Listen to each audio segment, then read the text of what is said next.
Sir and ఇంకొక విషయం అంటే ఈ డాలర్ రేట్ విషయంలో కూడా అంటే బేసిక్ గతంతో మనం పోల్చుకుంటే దాదాపు 100 రూపాయల దగ్గరగా ఉన్నట్టే డాలర్ రేట్ ఇప్పుడున్న పరిస్థితి. 95 రూపాయలు. సో అంటే కేంద్ర ప్రభుత్వం కూడా దాదాపు మొదట అంటే బేసిక్గా అధికారంలోకి వచ్చేటప్పుడు కానీ కేంద్ర ప్రభుత్వం ఎజెండా కూడా డాలర్ రేట్తో సరిసమానంగా ఇండియన్ రూపీని తయారు చేయాలనే ఎజెండాతోనే మేక్ ఇన్ ఇండియా కాన్సెప్ట్ కూడా అదే ఒక రకంగా చెప్పాలంటే బేసిక్గా అది సాధ్యం అవుతుందని అనిపిస్తుందా సార్ అంటే ఇండియన్ ఎకనామీ విషయంలో?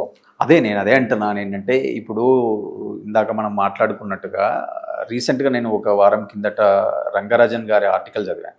సో అందులో ఆయన మాట్లాడిన మాటలు ఏంటంటే, ఒకవైపు మనం డాలర్కు కౌంటర్గా కరెన్సీ తయారు చేయాలా, దేశంలో క్రిప్టో కరెన్సీ, ప్రపంచంలో క్రిప్టో కరెన్సీ తీసుకురావాలా, డిజిటల్ కరెన్సీ తీసుకురావాలా, ఇట్లాంటి చర్చలు మనం చాలా చూసినాం.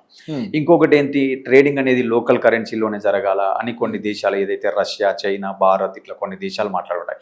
కానీ రెస్ట్ ఆఫ్ ద వరల్డ్ మొత్తం డాలర్ వైపే ఉంది. సో ఈరోజు మనం ఇమీడియట్గా డాలర్ను కౌంటర్గా ఇంకొక కరెన్సీ వస్తుందని కానీ, ఇంకొక కరెన్సీలో మన యొక్క ట్రేడింగ్ నెంబర్స్, ట్రేడింగ్ వాల్యూమ్స్ పెరుగుతాయని కానీ మనం అనుకోలేం ఇప్పుడు. సో ఇది చాలా సుదీర్ఘమైనటువంటి ప్రక్రియ. మోర్ ఓవర్ ఎన్నో దేశాల మధ్యన ఒక కూటమిగా ఏర్పడి వాళ్ళ మధ్య అండర్స్టాండింగ్ జరగాల.